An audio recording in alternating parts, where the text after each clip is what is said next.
¿Qué tal? ¿Cómo les va? Te saluda Nicolás Márquez y junto con Pablo Parenti. ¿Cómo andás, Nicolás? Bien. Arrancamos hoy, que es la quinta jornada. Hoy es la quinta jornada. El quinto capítulo de Iniciativa Privada, exactamente. Increyendo.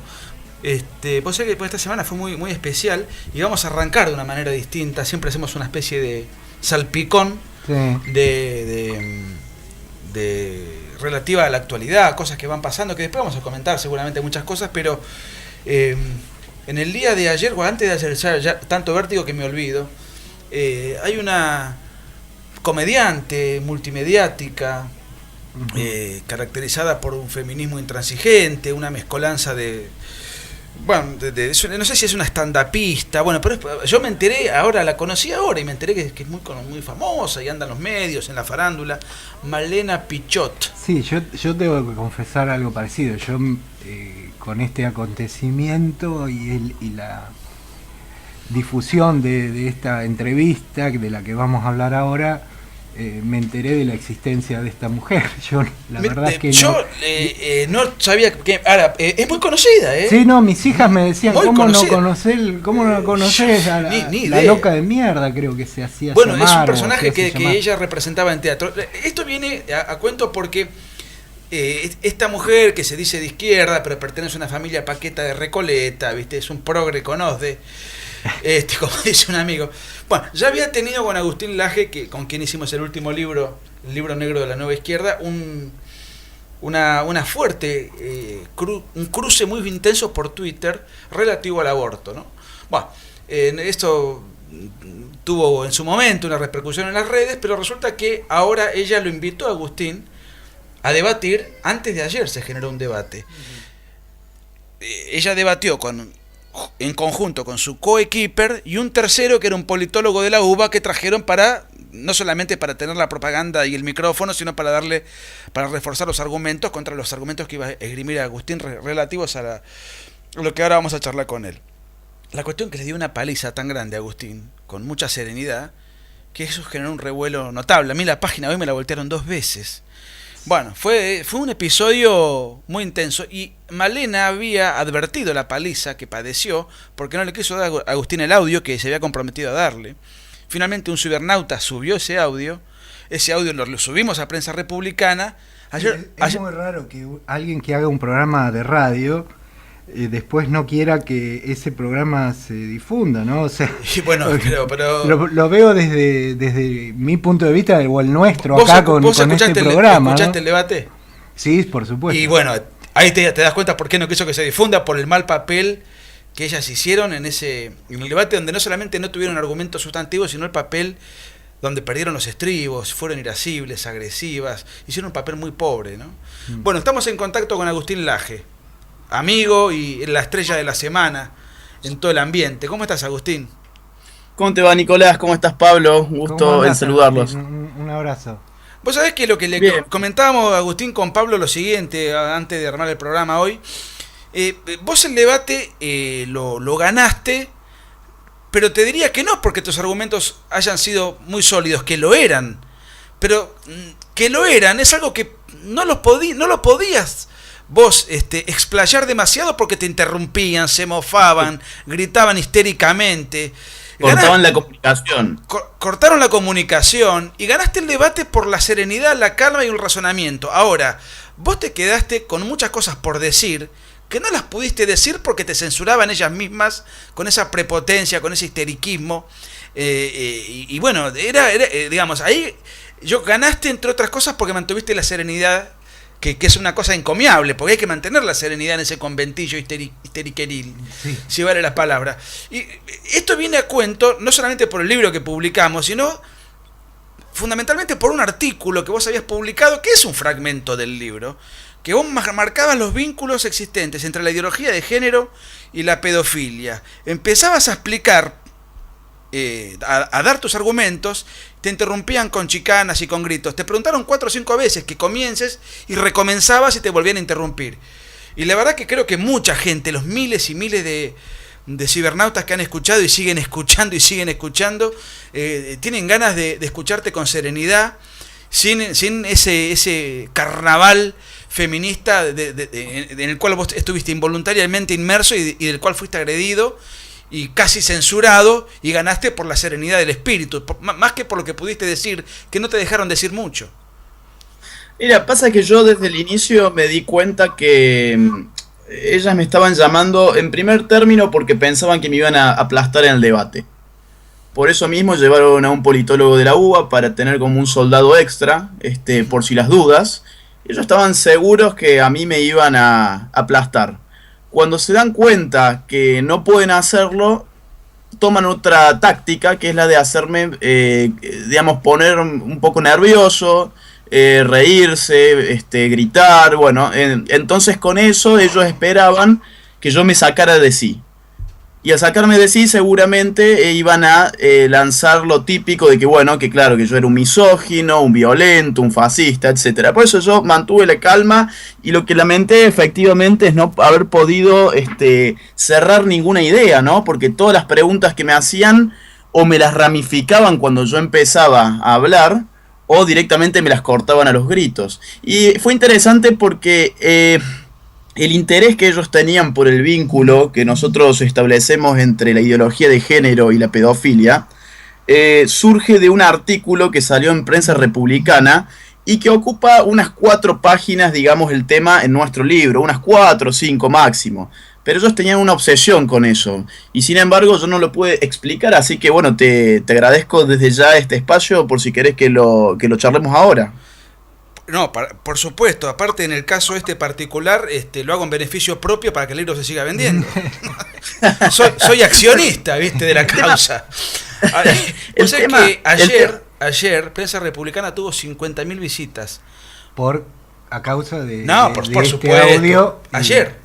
A veces cuesta remar un mes entero conseguir 50.000 visitas únicas por la viralización de este audio. Hoy tuvo algo parecido.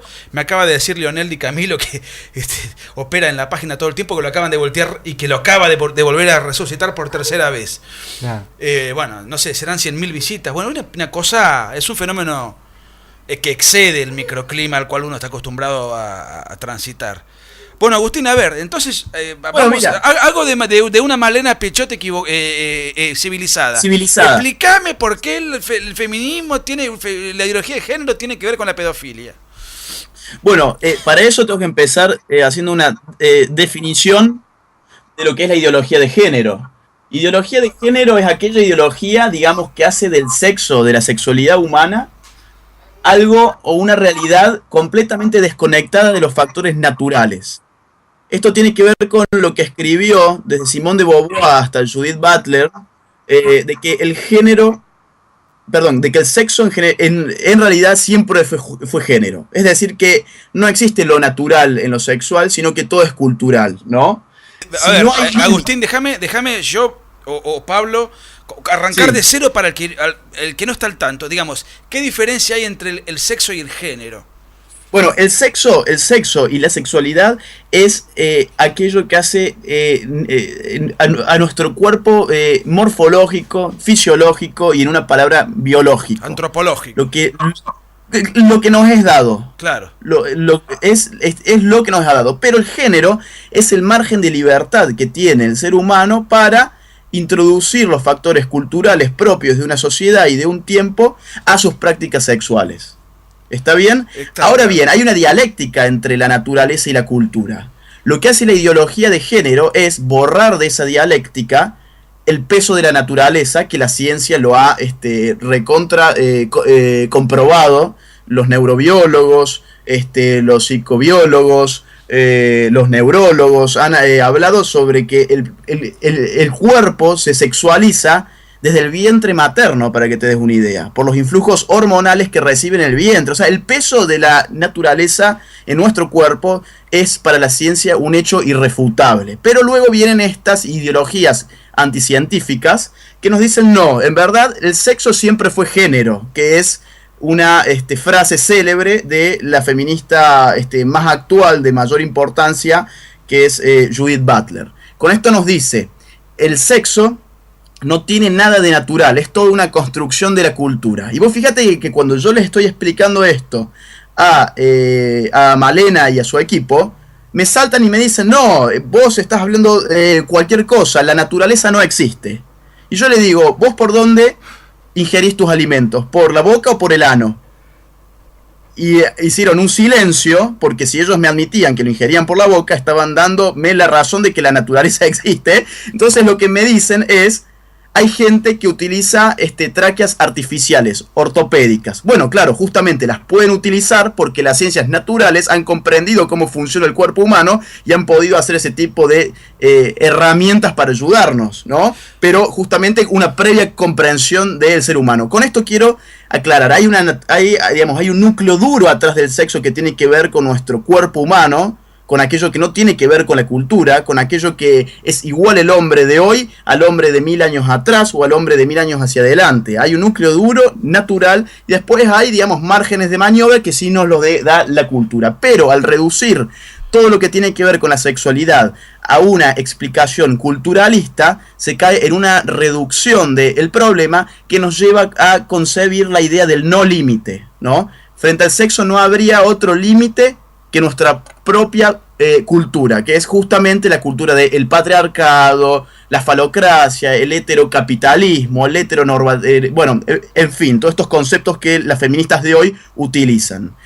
Contra esa estructura cultural es contra la cual las feministas y la ideología de género apuntan a destruir. ¿Qué tiene que ver esto con la pedofilia? Bueno, si el sexo no tiene nada de natural y es todo cultural, ¿por qué habríamos de pensar que la edad no es también un constructo de la cultura? ¿Y por qué habríamos de poner un límite en las prácticas sexuales que están dadas culturalmente y no naturalmente en la cuestión de la edad? ¿Por qué vamos a prohibirle a un adulto relacionarse sexualmente con niños?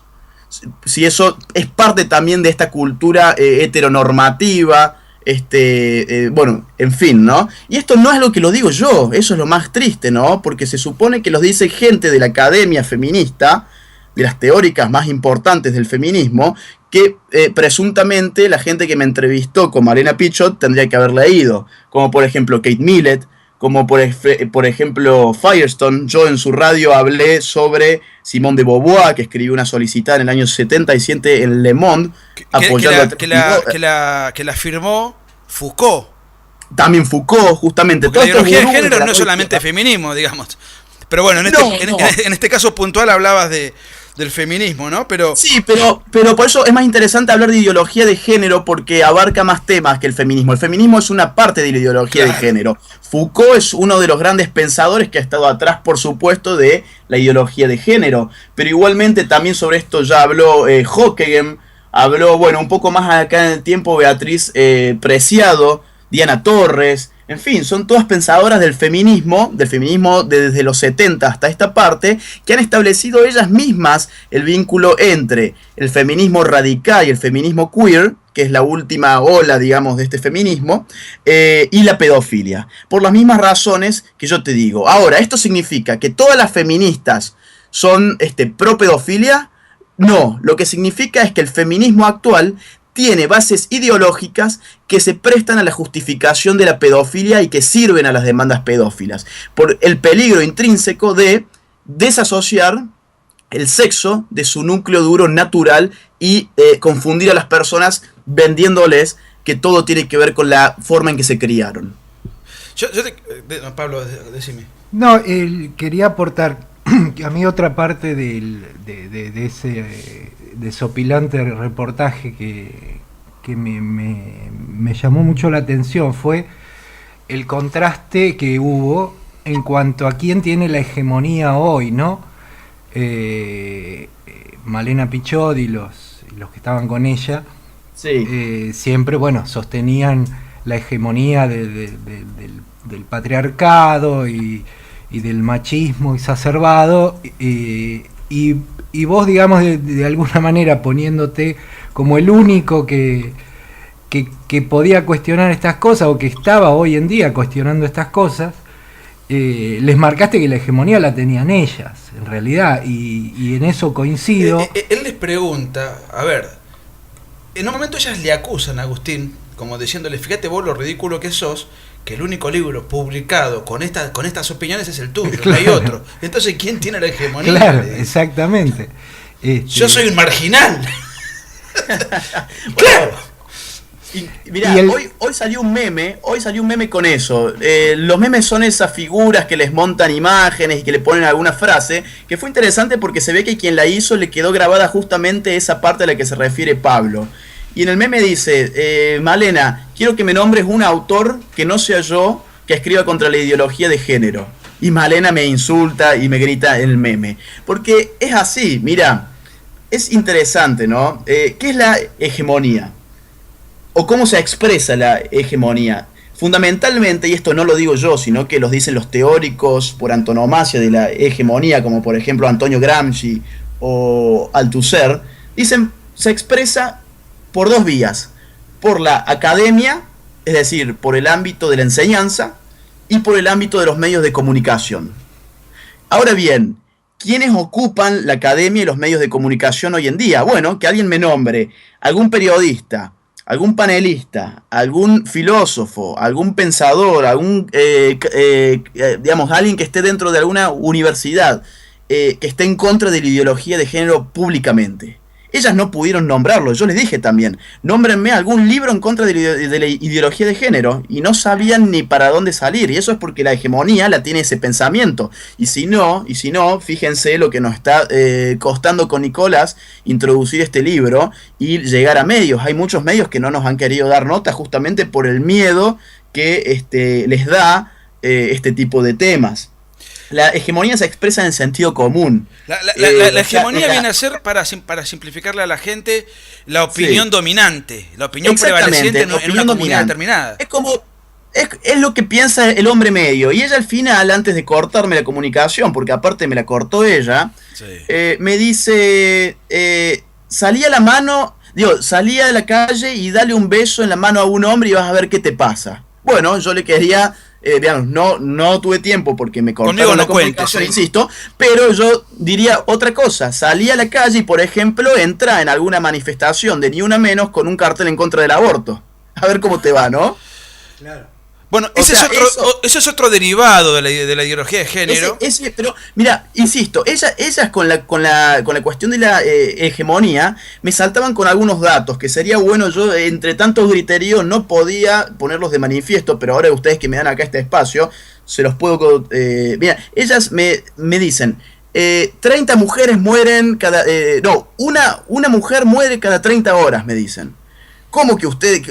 ¿Cómo que las mujeres tienen la hegemonía? Número uno, como si la hegemonía se midiera por la cantidad de muertes. Si así fuera, los datos que manejan estas chicas están pésimos. Porque, por ejemplo, el año 2015, la cantidad de homicidios en Argentina fue de 3.269 en total, de los cuales un 83,6% fueron hombres. O sea, estamos hablando de 2.733 hombres muertos. Si dividimos eso en 365 días, nos da que por día mueren 7,5 hombres. Y por día muere 1,5 mujer. ¿Esto qué significa? ¿Que está bien que muera 1,5 mujer por día? No, está pésimo, pero lo que significa es que hay todo un relato, toda una ideología, digamos, atrás de esto, que nos muestran una parte de la historia como si las mujeres fuesen las únicas víctimas de la violencia. Y el gran problema de eso es que están leyendo el tema de la violencia con anteojeras de género, ¿no? Agustín, vos sabés que impide justamente ver esta otra parte de la verdad. Agustín, la otra parte de la verdad, gracias por hacer el chivo de mi primer libro hace 12 años. Escuchame una cosa, Agustín. Sí. No, te quería comentar lo siguiente. Vos estás tirando datos, el 83% de los homicidios que se sufren en Argentina los padecen los hombres. O sea, hay un machicidio. Ahora, estas cifras serían muchísimo más escandalosas en países guerreros. Argentina no tiene guerra con nadie, tiene una cada 100 años, la última la tuvimos hace 40 años. Los países que viven en guerra, esta proporción es mucho mayor, porque los que van al frente, casi sin excepción, son los hombres. Exactamente. Quería comentar una cosa. Mira, te sumo antes algunos datos más, ¿no? Que dale. Yo creo que tiran por la borda la cuestión esta de que hay una hegemonía del machismo, el patriarcado. Eso es un invento. Claro. Mira, las mujeres a nivel global viven 10 años más en promedio que los hombres. Egresan un 33% más de las universidades que los hombres. controlan el 70% de los gastos de consumo a nivel mundial, el 70%. Y en Estados Unidos, nada más ni nada menos que Estados Unidos, son las dueñas del 65% de los bienes. Lo que a mí lo que a mí me interesaba era evidenciar la contradicción de decirse una luchadora por los derechos de la mujer y al mismo tiempo ser de izquierda, ¿no?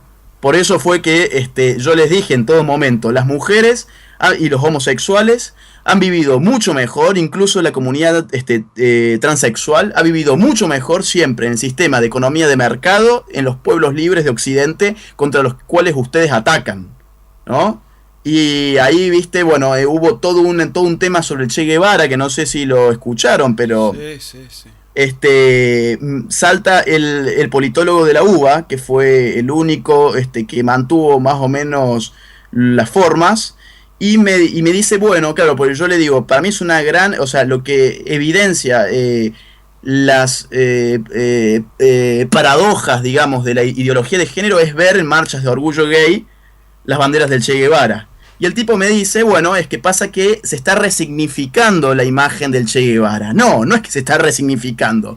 Es que la misma izquierda, a la cual la ideología de género le es funcional, le contó una falsa historia sobre el Che Guevara a los homosexuales que después salen con las remeras y salen con las banderas, porque si no, que alguien me explique por qué, por ejemplo, la comunidad judía no puede resignificar la imagen de Hitler, ¿no? Y no la puede resignificar porque conoce la historia. El gran tema es que hay parte de la comunidad homosexual y parte de las mujeres que son víctimas de esta ideología de género. Por desgracia, porque terminan siendo idiotas útiles como... digamos, por tomar un concepto de Lenin. Sí, es una pena lo que ha degenerado el feminismo en las últimas décadas, ¿no? Y en esta última más radicalizado todavía. Y es una pena porque yo creo que todavía quedan algunas cosas pendientes para el feminismo liberal por lograr. Por ejemplo, en Occidente ya pocas cosas, pero en los países comunistas o en países... Pero estas mujeres, cuando Agustín les dijo, ustedes jamás protegen... A ver, yo creo que en Occidente puede ser alguna cuestión muy menor, porque prácticamente acá la única lucha... te digo, en Europa creo que hasta se han pasado de largo. Hoy en día... la única lucha de la mujer que tolero es aquella tendiente a tener los mismos derechos que los hombres, punto. Ya todo lo demás son pretensiones lobistas. Sí. Digamos, ya eso... ahora, y creo que en Occidente eso más o menos, salvo... no sé, tendría que ver si existe todavía en la legislación alguna desigualdad. Sí, en la gente común está muy, hoy en día, en estos años, está muy metido el tema de lo que fue, por ejemplo, la marcha de Ni Una Menos, con la cantidad de agresiones y hasta asesinatos en el ambiente familiar, digamos, que es cierto que la mayoría de las víctimas son mujeres, aunque hay muchos hombres también, y eso es lo que más está hoy en día en el tema. Ahora, ¿cómo evitar esto, cómo tratar de que esto en un futuro disminuya y estas aberraciones bajen? Están totalmente equivocadas de camino, ¿viste? Con lo que están persiguiendo. Entonces no van a lograr nada y encima le dan cabida a todas estas feministas radicales. Pero yo te diría una cosa, el año pasado hubo 2 marchas feministas importantes. Una fue en Mar del Plata, donde reventaron la ciudad, la rompieron toda, quisieron quemar la catedral con los feligreses adentro, le pegaron a un cura, rompieron los comercios. Eso fueron... Y la otra que se hizo en Buenos Aires, yo fui de pura casualidad. Me metí en la marcha, eran todas consignas de extrema izquierda y todas carteles clamando la aprobación del homicidio del niño por nacer, que era el aborto. Eso era la marcha supuestamente de Ni Una Menos, pero así, por eso te totalmente digo, o sea, desnaturalizado. Y por otro lado, el Ni Una Menos les dio cabida a este tipo de radicalizaciones. Pero eso es lo lamentable. Pero a ver, si un hombre le pega a una mujer, ese hombre padece una sanción penal. Está la comisaría, está el fiscal. Si el hombre mata a una mujer, lo mismo, y una sanción penal mayor, porque el Código Penal prevé la diferencia física. Si yo con 40 años le pego a un chico de 5 años, también padezco una sanción mayor. Sí, si vos tenés un arma y la víctima no, también eso lo prevé el juez a la hora de sancionarte. O sea, para mí es ridículo el reclamo de Ni Una Menos. Con el código, lo que hay que pedir es que se aplique el Código Penal. Con eso está solucionado. Estoy totalmente de acuerdo en eso, pero sí hay un... vos lo ves en la calle. Que el machismo... Somos machistas los argentinos. En general, obviamente, esto es una generalización que no está bien, pero no importa. Pero y muchas conductas que vemos en la calle de agresión, de frases agresivas hacia una mujer o en los transportes públicos con toqueteadas y todas esas cosas, no son condenadas como uno desearía por el resto de la población. O sea, yo una vez paré a un tipo que estaba agrediendo verbalmente a una mujer, lo paré y casi termino yo cagado a piña por 3 o 4 que estaban a favor de él, ¿viste? Entonces, eso sí es jodido, y yo sé que las mujeres lo sufren. Una mujer putear a un tipo en la sí, calle, yo también, 1000 veces. Pero también. 1000 veces. Incluso no, con pero, la mujer es más bulliciosa. Hay un... Perdón, dejémoslo participar a Agustín, que pobre lo llama. Él tenía que explicar todo lo que no pudo explicar. No, mira, el tema ese es interesante, ¿no? Y se han hecho algunos experimentos sociales que están dando vuelta por YouTube, así que la verdad es que sugiero que lo busquen, donde, por un lado, ponen a un hombre insultando a una mujer y lo filman y ven la reacción de la masa, ¿no? De la gente que pasa cerca, que no los conoce. Es como una cámara oculta. Y las reacciones siempre son en defensa de la mujer. Claro. Y después ponen la inversa, ¿no? La mujer insultándolo y pegándole al hombre, y la gente en general tiende a reírse. Si vos te fijas, la violencia de la mujer hacia el hombre es un instrumento muy propio del humor, ¿no? Acordate de, por ejemplo, Doña Florinda, cómo le pegaba a Don Ramón. Sí. Bueno, eso es algo que se trasladó al humor de hoy, y se usa mucho en Hollywood hasta el día de hoy. Por eso yo insisto, ¿dónde está en verdad la hegemonía? Ha habido, gracias a Dios, porque también es cierto que no hay una proporcionalidad de fuerza. Ha habido, por suerte, una condena cada vez más grande a lo que es la violencia del hombre hacia la mujer.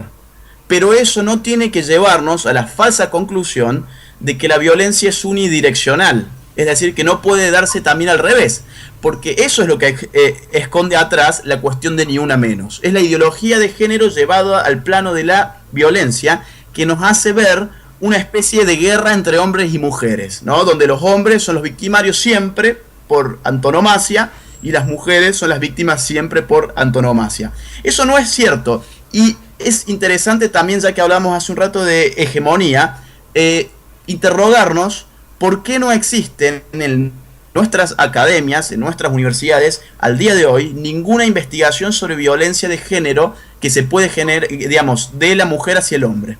Donde se han estudiado estos fenómenos en países como en Lima, como en Perú, en países como Nueva Zelanda, en Inglaterra, en Canadá, en Estados Unidos, en Italia, en Francia. Yo tengo información, bueno, está en el libro, hay muchísimos datos donde efectivamente se hizo una investigación de la violencia entre los sexos, teniendo en cuenta también el papel activo de la mujer. Se llegó en general a la conclusión de que la mujer era casi tan violenta como los hombres, solamente que no generaba los mismos daños por el tamaño de su cuerpo, por sus proporciones físicas, por su nivel de fuerza. Pero la violencia está, y entonces lo que se tiene que condenar no es la violencia simplemente de un sexo hacia el otro, sino es la violencia como tal. Bueno, mira, te cuento un dato digamos, sobre esto de la guerra contra las mujeres, ¿no?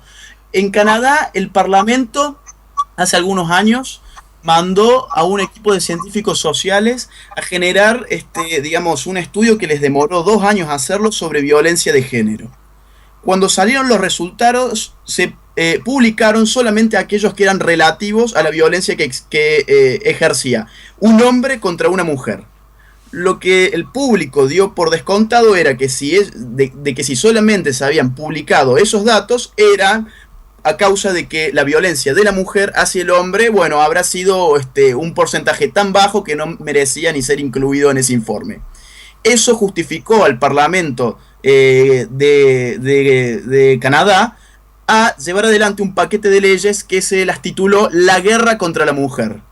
Un par de años más tarde se pusieron de manifiesto de forma pública todos los resultados crudos de ese informe y daban que los grados de violencia eran muy similares entre hombres y mujeres. Y vos fijate que se omitieron adrede para poder justificar esta idea de que hay una guerra de hombres contra mujeres, ¿no? Y eso pasa un poco acá cuando ni siquiera se tiene en consideración el tema de la violencia del hombre hacia la mujer. Pero hay otro tema, y es el mal uso del concepto de violencia de género. Yo creo, no sé si ya lo habíamos hablado anteriormente acá por la radio, pero la violencia de género es aquella que se ejecuta en virtud del odio de género. Es decir, yo le pego a una mujer y ejerzo violencia de género en tanto y en cuanto le pegue por su condición de mujer, por el odio que yo le tendría a la mujer como tal. Del mismo modo que el odio de raza es, que la violencia de raza es aquella que se motiva por un odio de raza.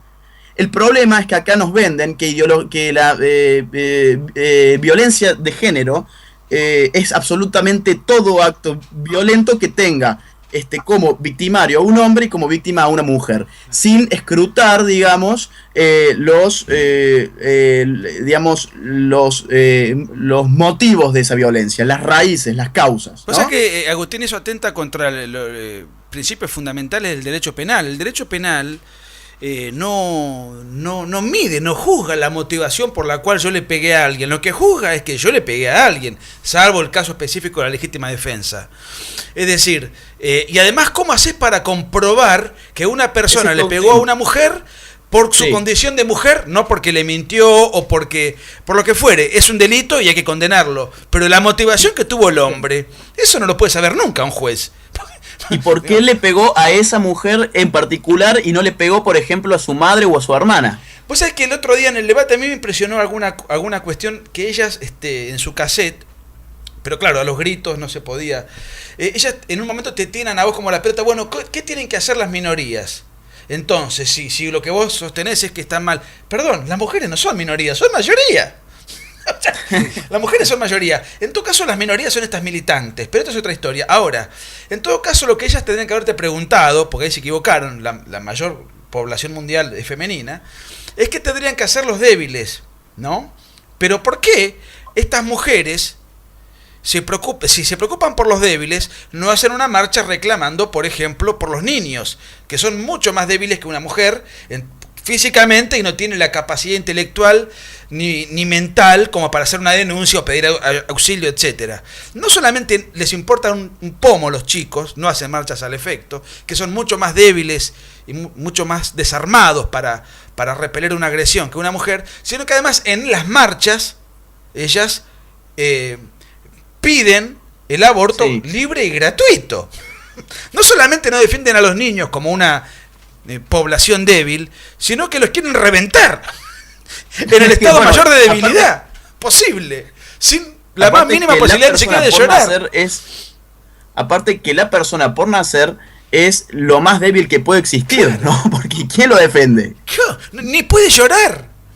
Ni siquiera puede llorar, claro. Exactamente. No, a ellos no les importa eso, porque insisto, lo que hay atrás y de lo que se trata nuestra tesis del libro es que es la izquierda lo que está atrás. Es el odio hacia la sociedad occidental, a la economía de mercado, hacia nuestros valores típicos. Entonces, no les interesa a esta gente la lucha por la mujer, sino que me digan qué están haciendo por las mujeres de Medio Oriente, que fue algo que yo le dije a ella, o por qué van siempre sus marchas contra las iglesias católicas y no contra las mezquitas, ¿no? A mí es algo que me encantaría ver, a ver si se animan a ir contra una mezquita, a ver cómo les va.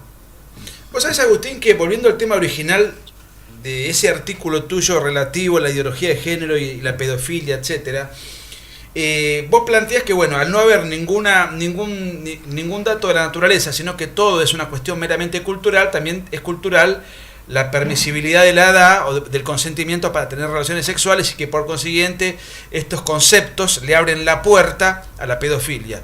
Pero Sí. no es una especulación, vamos a aclarar que esto es muy importante, no es una especulación tuya que decís, bueno, potencialmente o eventualmente le están abriendo la puerta a la pedofilia. No. Los ideólogos del género claman expresamente y deliberadamente para que la pedofilia sea aceptada legalmente. O sea, Es que lo dicen en sus propios libros. claro, no, pero es importante aclararlo.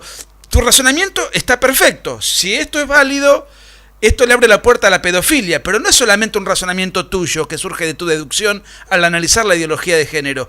Es lo que los ideólogos de género, las feministas que nombraste, y yo te puedo nombrar otro tanto, empezando por Sí. Harry Hay, que es el fundador del movimiento homosexual norteamericano.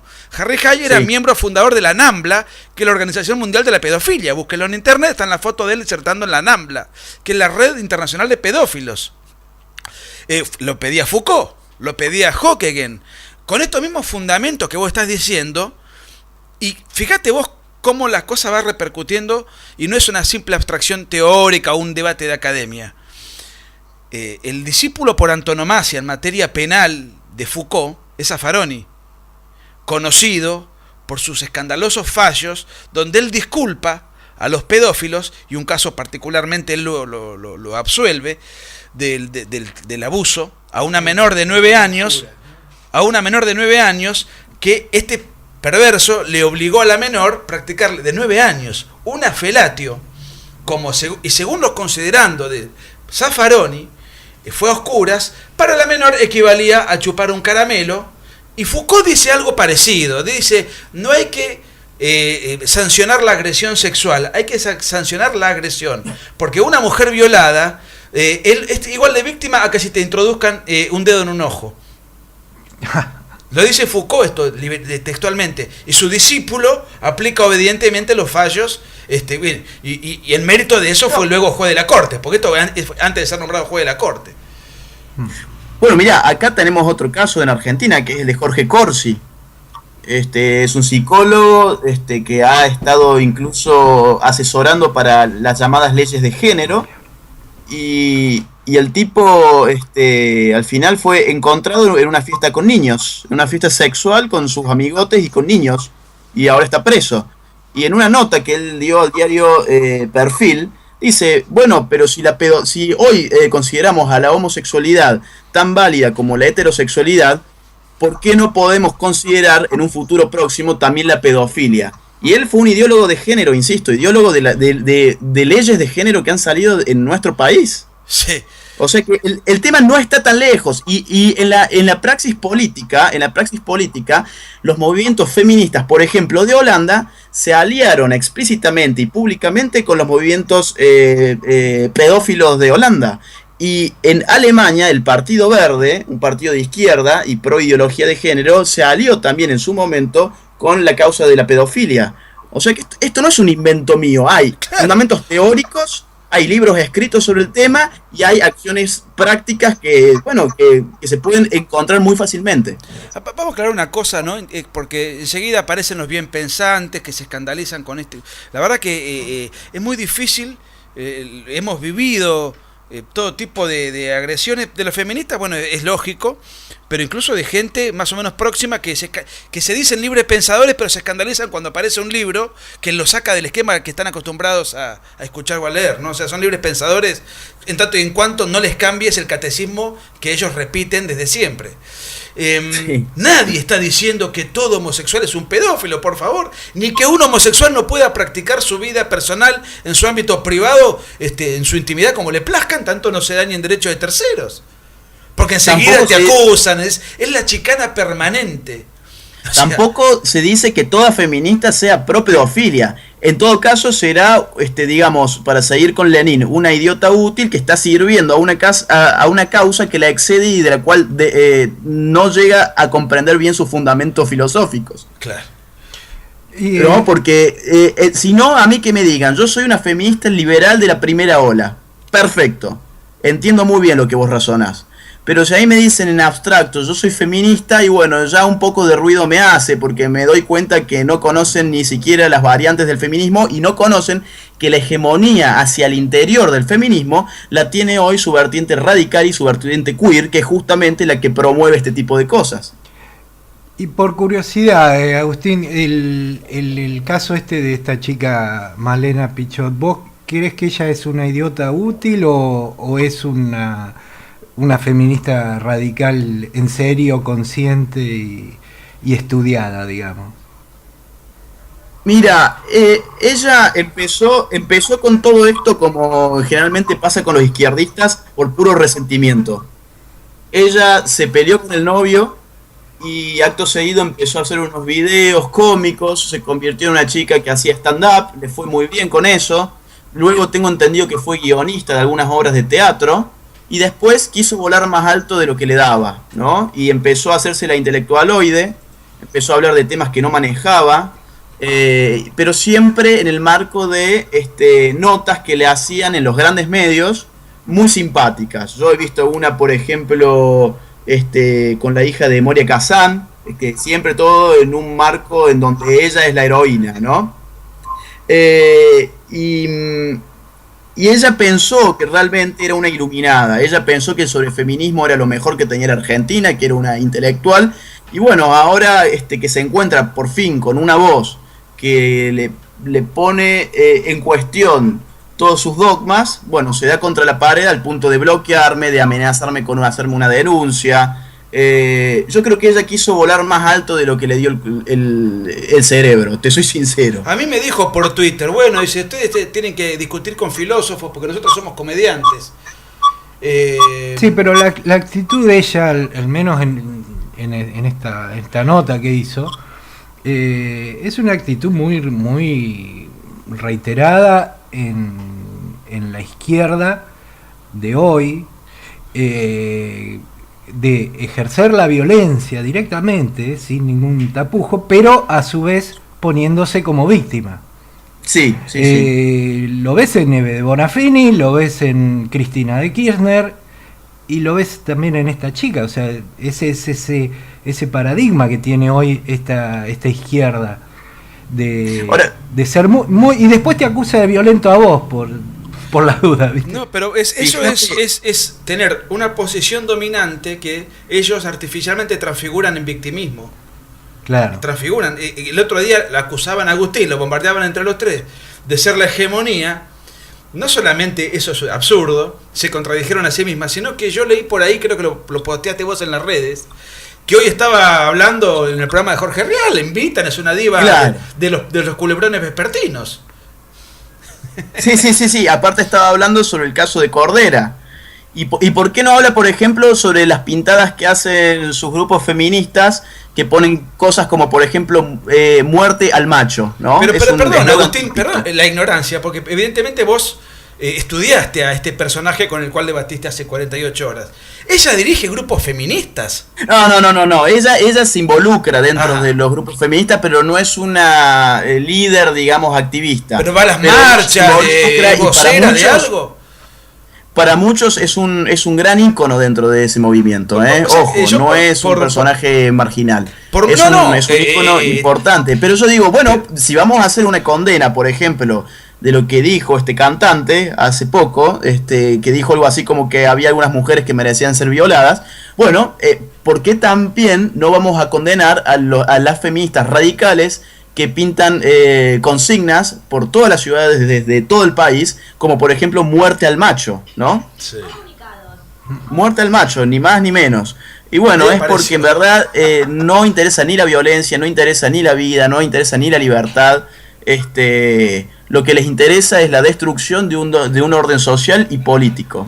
Pues es que me quedé pensando en la pregunta que te hizo Pablo, una pregunta difícil de responder porque digamos, estamos especulando si sí, esta muchacha, si es tiene una participación genuina, etcétera. Yo me puse a googlear y vi un debate que ella había tenido con Eduardo Feynman, sí, sobre la despenalización de las drogas y qué sé yo. Bueno, independientemente de eso, de esa discusión, que Pablo y yo seguramente tenemos ideas distintas, Pero la diferencia, lo que a mí me llamó la atención, no es la discusión en sí, que es una discusión que me parece respetable, porque hay mucho de filosofía ahí para discutir. Me llamó la atención la pobreza de esta muchacha. Hizo un papelón. Yo llegué a pensar que estaba totalmente pasada, se reía sola, no podía ganar 2 palabras.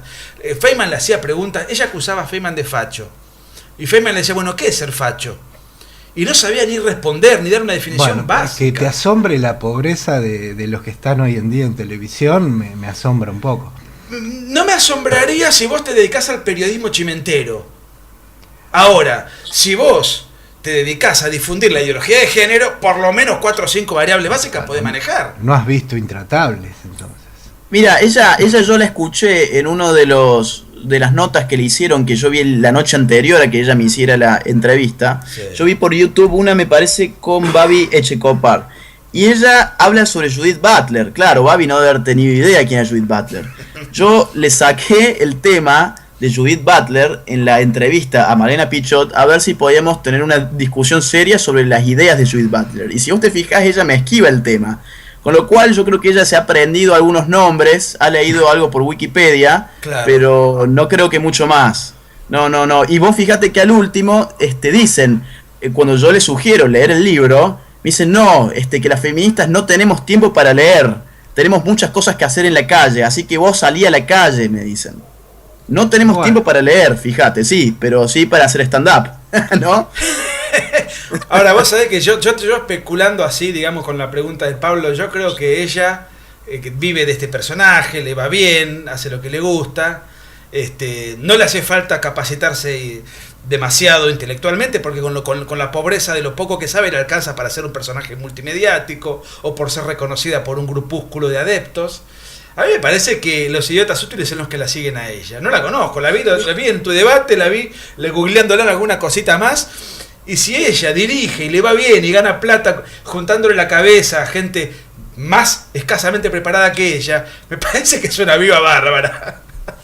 Puede ser. Pero no sé.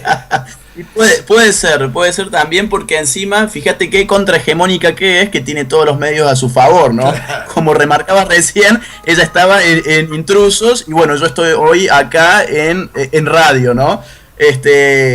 Pero escúchame, pero también está el tema de que ella se crea el personaje, es que como vos vivís en un microclima de aplausos y también te subís a un cierto pedestal intelectual que, bueno, es un castillo de naipes. Es que yo creo que algo de eso hubo, porque ella se podría haber mantenido en el personaje cómico simplemente, pero ella quiso volar un poco más alto de lo que le daba digamos, su formación. Y bueno, ¿te quedaste con ganas de decirle algo más que no hayas dicho ahora, que no hayas aclarado en este momento? No, bueno, sí, que realmente me hizo un gran favor. Nos hizo un gran favor a ambos, porque la difusión que tuvo esta nota y el repudio generalizado que hubo en las redes en contra de su actitud ultra autoritaria, porque, bueno, quien haya escuchado la nota se dará cuenta, son gritos, insultos, incluso se mofan de mi tonada de Córdoba. Fíjate qué abiertos y pluralistas y respetuosos que son. Pero eso no lo noté. Así, bueno, en un momento cuando me cuelgan el teléfono, empiezan a hacerse las que hablan con mi acento. Así que fíjate, bueno, esos son ese es el tipo de argumentos de los que no tienen ningún argumento, ¿no?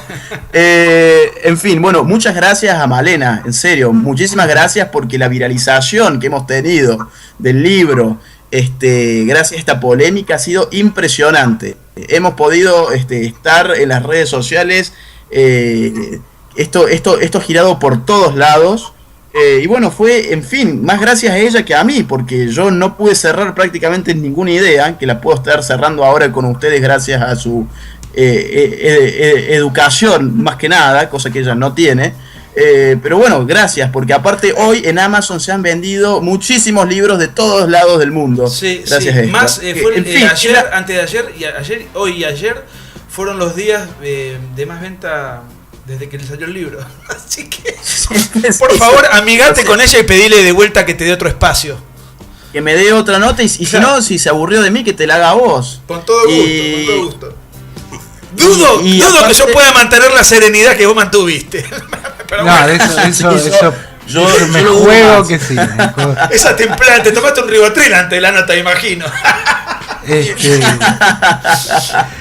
Vos sabés que, bueno, en fin, ella de todas formas se dio cuenta del papelón que hizo, porque como introdujiste hoy, no me quiso pasar el audio y me amenazó con tomar acciones legales si yo seguía hablando sobre ella en internet. Te va a hacer una demanda porque le ganaste el debate.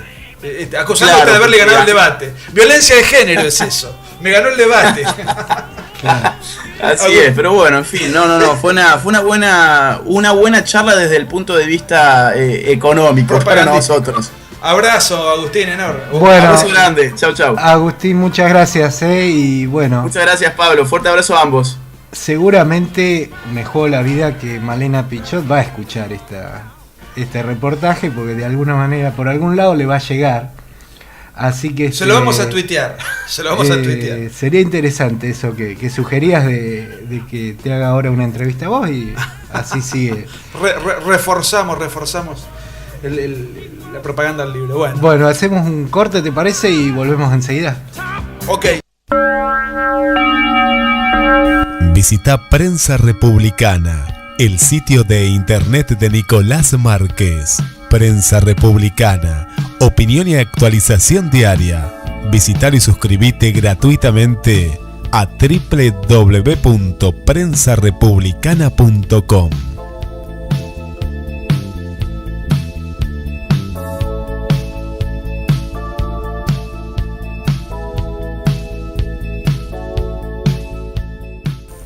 El libro negro de la nueva izquierda. Ideología de género o subversión cultural. El libro negro de la nueva izquierda. El último trabajo de Nicolás Márquez y Agustín Laje.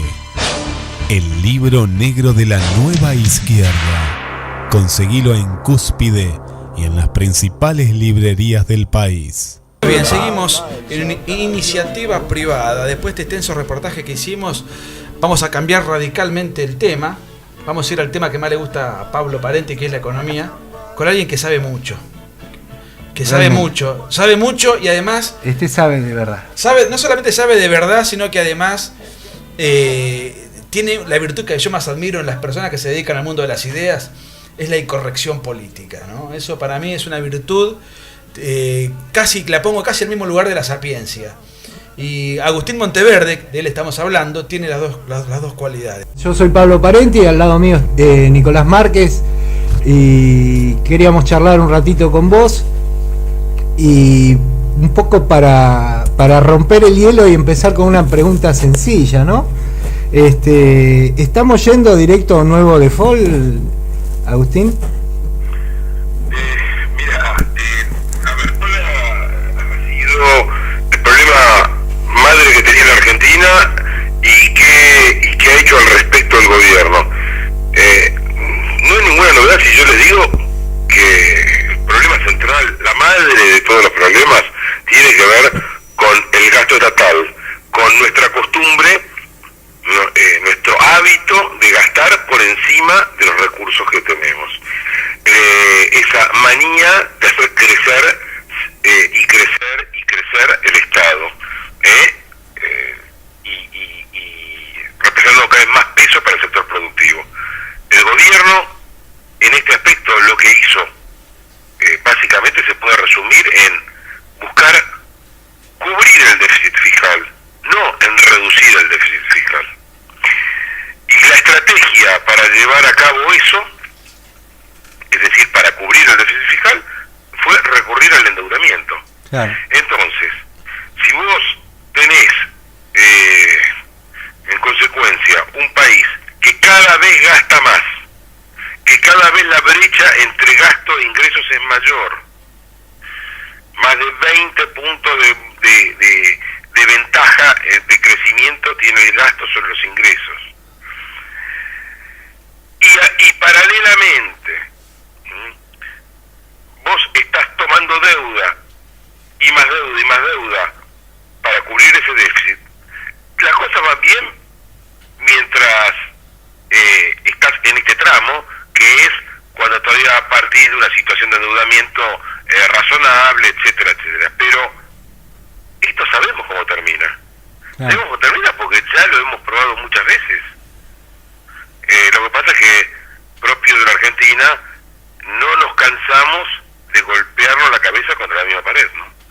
Ahora, yo te he escuchado en varias oportunidades decir que vos creés que este gobierno quiere hacer las cosas bien, pero que vos ves que hasta el momento las medidas que están tomando no van en un buen sentido. Ahora, ¿vos creés que eso puede ser algo momentáneo como para superar este primer momento, que hay que reconocer que era un momento muy difícil cuando ellos tomaron el gobierno, y que en el futuro puedan llegar a enderezar el camino? A ver, no hay ninguna duda que el gobierno se encuentra tratando de hacer equilibrio con una realidad política donde lamentablemente el mosaico, digamos, de partidos que hay en Argentina, todos en alguna medida son progre-populistas, Claro. todos. Peor aún, vivís en una sociedad que le gusta el progre-populismo.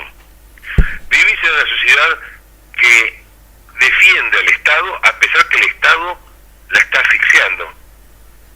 Es una sociedad con síndrome de Estocolmo. Exacto. Es una sociedad que le encanta que el Estado destruya su patrimonio. Pide desesperadamente que el Estado le destruya su patrimonio. ¿Y por qué digo esto? Mirá, vos podés, te tirás contra los impuestos y va a haber más de uno que va a salir a defender el tema de la necesidad de los impuestos, a pesar que el nivel de presión tributaria que tenés en Argentina nos coloca más que en situación de ciudadanos, en situación de vasallos. Claro, claro. Es una Con la diferencia que el señor feudal al menos te defendía, ¿no? Al menos ponía el cuerpo para defenderte, ¿no? es una esclavitud consentida que tenemos. Efectivamente. Entonces, en un marco así se desempeña el gobierno y por lo tanto uno también tiene que comprender las peripecias que hace el presidente. Por otro lado, creo que el presidente es por lejos lo mejor de su gabinete, pero por lejos. Coincido. Lamentablemente en el PRO reina mucho voluntarismo. En la Argentina hay mucho voluntarismo. Amigos míos me dicen, tenele un poco más de paciencia, Mauricio, y yo le tengo toda la paciencia del mundo porque lo voté y lo volvería a votar, porque en el espectro político argentino, hoy por hoy, no hay algo mejor que Mauricio. Es claramente la mejor opción. Yo le puedo tener toda la paciencia del mundo, pero hay un solo problemita, que es que la economía tal vez no le tenga la misma paciencia que tengo yo. Claro. Entonces, los mismos señores que me piden que le tenga paciencia, es probablemente ellos los que le quiten el paraguas en el momento en que la lluvia caiga más fuerte. Agustín, Sí, Nicolás, hoy. sí, ya te... Vos sabés que hay siempre hubo una suerte de dicotomía, que algunos decían que la política se subordina a la economía y otros que la economía debe subordinarse a la política. Vos estás planteando una situación dentro de la cual la economía está subordinada a la política, como el gobierno necesita refortalecer su posición y hay elecciones el año que viene, el gobierno hace reformas cosméticas o meramente superficiales, nada de fondo, nada que genere en lo inmediato una eclosión social, porque hay intereses políticos que de alguna manera hacen que este gobierno, yo creo que Mauricio Macri debe tener una concepción pro mercado, pero se da cuenta de que no puede hacer esa reforma porque tiene urgencias políticas que sostener, ¿no? Mirá, la política económica es ante todo política. Es decir, claramente en ese sentido la economía está subordinada a la política, en ese sentido. Ahora, la economía puede hacer cualquier cosa. Lo que sí debe quedar claro es que uno tiene que hacerse cargo de las consecuencias Claro. de lo que se haya hecho. Y entonces, es ahí donde tiene que quedar claro y diferenciado el plano de la política económica con cómo funciona la economía. La economía funciona con las reglas de la economía, no con las leyes del Congreso. Claro. A la economía, que somos todos nosotros tomando decisiones, créeme que por supuesto que las leyes del Congreso influyen, pero tomamos decisiones con lógica económica, todos nosotros, aún aquellos que se dicen solidarios, aún aquellos que se dicen comunistas, todos, no hay distingos. Progres y neoliberales se comportan igual. Es la acción humana, exactamente. Es la naturaleza humana. Entonces, a ver, el problema central es confundir los gustos, la simpatía con la lectura de la realidad. Ahora, sí. Cuando alguien me dice que le tenga paciencia a Mauricio, ¿no? Usando esa frase, ¿qué me está diciendo? Que yo tengo que torcer el análisis de lo que veo, Claro, de cómo claro. juegan las variables, porque yo simpatizo con él más que con la dictadura que teníamos el otro día. No. O sea, la realidad sigue siendo la misma, y en todo caso, nada más útil, no hay mejor colaboración que puedo hacer con el gobierno que tratar de corregir sus errores. Claro. Ahora, ¿vos crees Lo que...? peor que puede pasar es tener un conjunto, bueno, un ejército de chicos muy respetables y qué sé yo, que lo rodean, pero que nadie se atreve a marcar un problema, ¿sí? Claro. ¿Vos crees que justamente por priorizar la política sobre la economía, este gobierno no está haciendo hasta ahora por lo menos ningún ajuste en el Estado y prácticamente el ajuste que ha habido hasta hoy? El único ajuste que hubo lo hicieron los particulares. Claro, transferirle costos a los particulares, que había que hacerlo, por cierto, sí, porque sí. Todos sabíamos del disparate de los subsidios y de la ruina del sistema energético y de las inequidades que significaba que dos vecinos separados por una calle, uno pagara tal vez 20 o 30 veces lo que pagaba por servicios el otro. Claro, pero ajuste del Estado, cero. Eso no fue ajuste del Estado. Claro. Ajuste del Estado no hubo, y lo peor de todo es que el ministro de Hacienda, que es el que debiera estar interesado porque el déficit desaparezca, por poner en caja el gasto, por darle a un mínimo de racionalidad a la estructura del Estado y la estructura del gasto en la Argentina. Lo peor de todo es que el ministro de Hacienda, cuando ha agarrado el micrófono y ha pasado por su boca la palabra ajuste, fue para decir que se había acabado el ajuste. Tenemos un ministro de Hacienda en campaña. Claro. Ahora, queda clara tu opinión respecto de Prat Gay. Pero, digamos... A quien respeto mucho, Ojo, no, pero más allá de las... pero claramente, pero uno ve, digamos, tenemos un hombre haciendo política. Sí, no, uno tiene que juzgar sus acciones y sus palabras, ¿no? Sabe más que Kicillof, eso está claro. No, por supuesto. Bueno, para eso necesitaba... Pero... No, pero Agustín, te hago una pregunta, Kicillof. No, te hago una pregunta en serio, No es una chicana con el ex ministro de la dictadura anterior.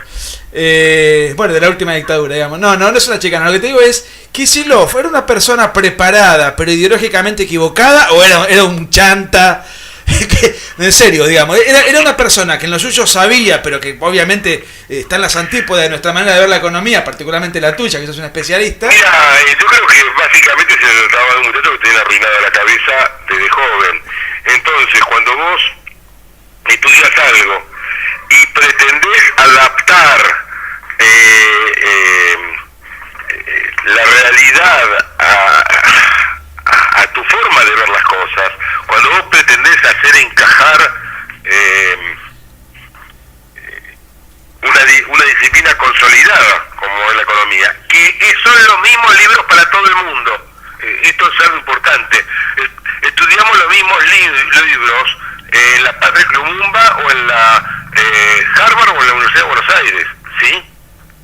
Es decir, los libros dicen una sola cosa, las cansadas las dicen los economistas, no los libros de economía, ¿me entendés? Los economistas haciendo política. Y el señor Kicillof siempre, en realidad, en vez de dedicarse a entender la economía, se dedicó a una cosa voluntarista en donde si tuviera el más mínimo rigor científico sabría que estaba diciendo disparates. Y la verdad es que cuando a la medida que uno lo fue conociendo, aquel académico, yo recuerdo que a Kicillof lo presentaba como un gran académico, ¿no? Sí, claro. Bueno, la verdad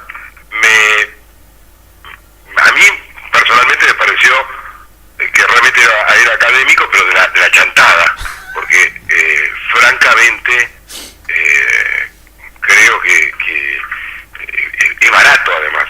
Kicillof es un personaje barato. Escúchame, Agustín, vos siempre o últimamente estás haciendo referencia al atraso cambiario que estás viendo. Si la carga impositiva en Argentina, en vez de ser del 50 y pico % fuera del 25, del 30, como supo ser, ¿habría tal atraso cambiario? ¿Este valor sería atrasado? Lo que pasa es que ¿O existe el realmente? tipo de cambio está atrasado o adelantado o en equilibrio en relación a lo que sos como país.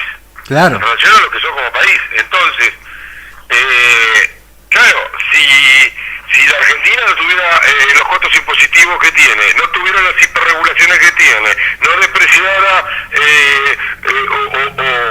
o amenazara permanentemente los derechos de propiedad, si hubiera un orden jurídico que se respeta, etcétera. Bueno, sí, claro, tal vez en realidad el dólar tendría que valer medio peso, pero el problema es que la Argentina no es eso. ¿Entendés? Claro. De paso, perdón, ¿no? De la respuesta anterior quiero aclarar, el exministro es un personaje barato, pero que nos salió carísimo, ¿no? Porque nadie muy buena tanta plata como él. Pero bueno, sigamos. Agustín, la economía no es solamente técnicamente economía, sino que hay muchas cosas que influyen: el factor psicológico, el clima social, señales, gestos, la Cancillería, la política internacional. Todo eso influye mucho para que un país tenga inversiones, etcétera. ¿Cómo ves al gobierno en otras áreas, no? En este sentido, hace cosas que contribuyan a que más allá del ministro de Hacienda, digamos, puntualmente, o del equipo económico, hace otras cosas que vos ves, bueno, esto no me convence, pero en otras áreas veo que esto fomenta una recuperación económica, o no, o tampoco ves eso. A ver, la recuperación económica está a la vista, que por ahora no está apareciendo, ¿no? Pero si nos referimos a otras áreas que no sean estrictamente las carteras económicas, si tratamos de hacer, digamos, una visión general de gobierno, y yo te diría que me sabe a una sopa de las que a priori me gustan, pero que vino fría y aguachenta. Entonces, vos tenés algunas improntas que son positivas y tenés también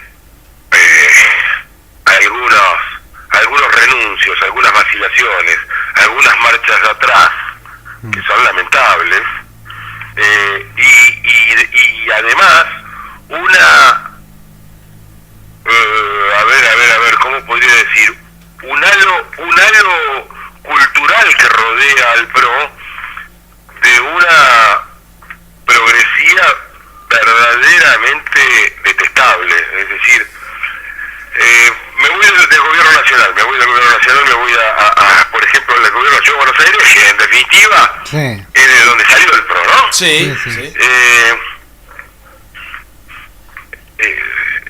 Han gastado los impuestos que pago, lo que paga la gente, lo mismo, la misma plata que puede ir a escuelas, o la misma plata que sería aún todavía mejor que vaya a rellenar baches, porque para eso es una municipalidad. Tampoco es un ministerio de educación la municipalidad. Lo que yo necesito de la municipalidad es que la ciudad funcione bien, ¿sí?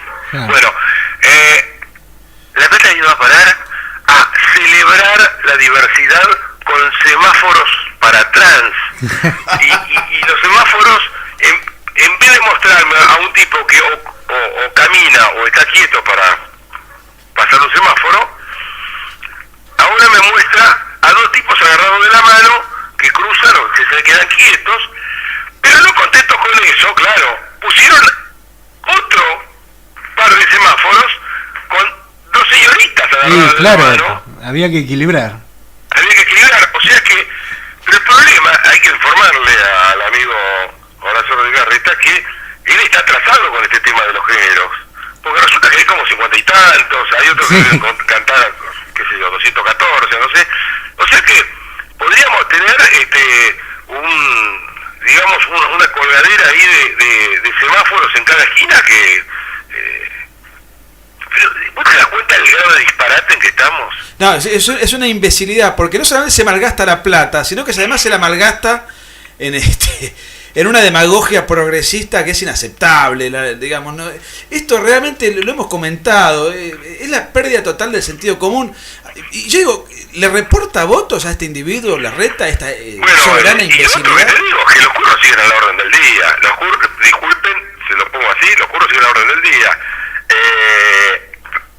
Tristemente, porque quiero aclarar, y esto nada me ayuda a decir que también lo voté a Rodríguez Larreta, pero es así.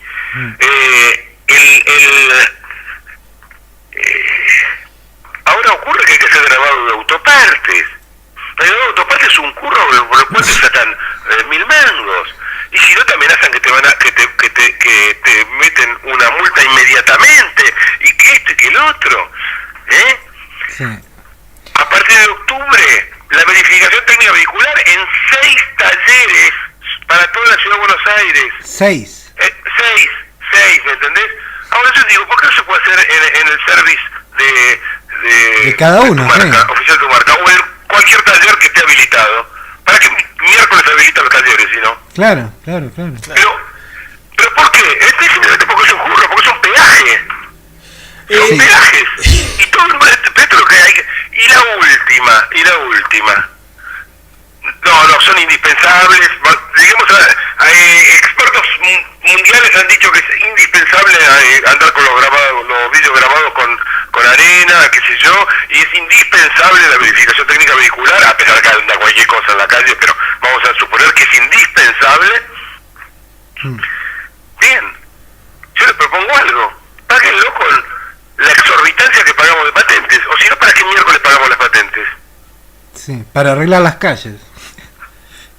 Pero, a ver, se dan cuenta, y lo triste de todo es la sociedad, porque lamentablemente, y no quiero ofender a nadie, pero estoy seguro que uno de cada, no sé, X de los que me están oyendo está pensando, no, pero este tipo va contra, no, está muy bien la verificación técnica, hay que hacerla, y bueno, hay que hacerlo en 6 talleres, ¿y qué le vas a hacer? Y sí, tiene que, y el grabado, tenemos una sociedad que elige el camino de ser vasalla.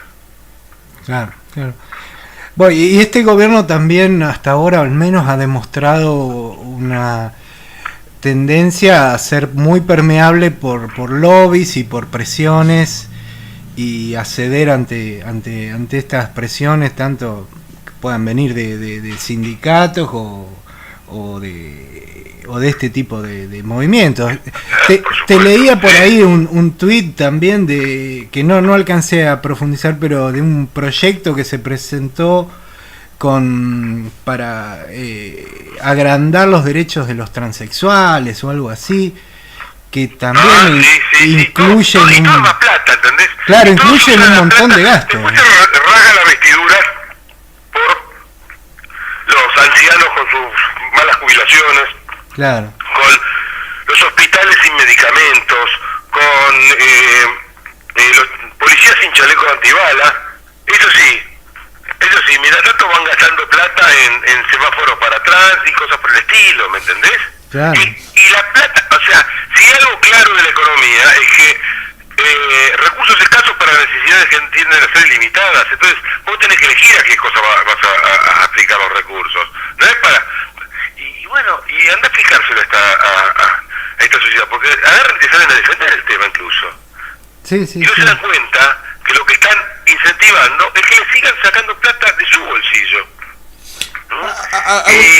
Es curioso, este es un país que se parece mucho a la India, porque en este país también hay vacas sagradas. La vaca sagrada en este país es una sola, el Estado. Nadie la toca. Nadie.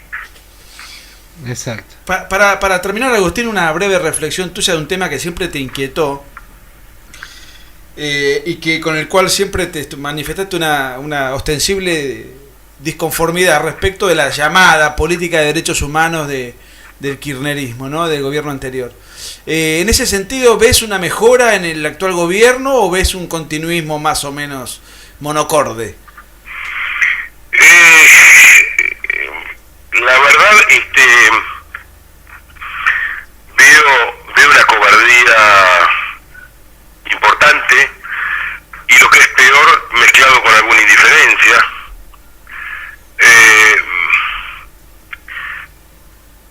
Realmente es una vergüenza que el tiempo vaya pasando y que no se están respetando derechos humanos. Esta es la cuestión. La cuestión es que no se están respetando los derechos humanos. La cuestión es que este gobierno corre el riesgo de ser lo que yo acuso al gobierno anterior y a los jueces y fiscales que han sido, y cualquier otro tipo de autoridad que haya sido partícipe de la violación de derechos humanos expresos. En este caso estoy hablando de los presos militares, que se trata de un genocidio, porque está dirigido, ha sido años en que el poder del Estado estuvo dirigido a acabar con una clase concreta de personas, que eran aquellos que habían pertenecido a las Fuerzas Armadas o habían participado en el gobierno militar. Uh-huh.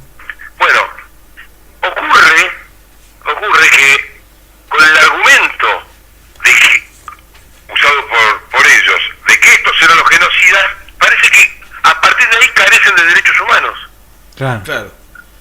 Y vos no ves acá entonces una mejora, digamos. Para vos, en este sentido, hay una... A ver, lo más grato que vi de este gobierno, si tengo que empezar de arriba para abajo, es a Macri diciendo que no se acuerda el número. Y eso me parece bueno. Yo creo que Macri lo único que tiene que hacer es decir el número oficial son 5.800 y pico de tipos, punto, chao. Pero bueno, es más, puedo comprender que Macri le escape a esa. Ahora, lo que es indignante es que al señor Loperfido le haya costado el puesto decir una cosa que es simplemente negar una mentira y defender la verdad. O sea, acá estamos viviendo bajo una dictadura, una tiranía de lo políticamente correcto que se ha instalado de una forma gebeliana de que hay que decir que hubo tantos tipos de desaparecidos. Sí, tal Y lo tenemos que decir aunque todos sepan que es mentira. Sí, tal Sí, cual. pero además Todos sepan que es mentira. Pero el día de mañana te van a querer decir que es soleado que está el día, y te lo van a decir a las 12 de la noche y todos vamos a salir a decir que es soleado que está. Sí, y más allá de lo cuestionable de la metodología con la cual se reprimió la subversión, que muchos cuestionan, bueno, independientemente de eso, el método que puede ser cuestionado, eso corre por otro carril. Al desaparecido se lo glorifica, cuando, salvo excepciones lamentables, la inmensa mayoría eran todos guerrilleros y terroristas. Eso tampoco entra dentro del análisis. Eso también es exonerado y satanizado, un comentario de esta característica. Siempre queda como que en el gobierno militar, que además esto ocurrió antes, durante y después, pero así queda, ¿no? Como que el gobierno militar salieron a cazar chicos jóvenes por la calle, Sí, porque porque son aburridos, no sé, se ve, digamos, el problema es que esa batalla cultural, lamentablemente, la veníamos perdiendo por goleada. Creo que ahora se está un poquitito más con los ojos abiertos. Por supuesto que el trabajo que has hecho vos, que ha hecho Agustín Laje y muchos otros, ¿no? Contribuye, digamos, a abrir un poco los ojos, pero igual me parece que como sociedad en líneas generales desconoce la verdad, porque ha sido instruida, todas estas últimas generaciones han sido instruidas en la mentira.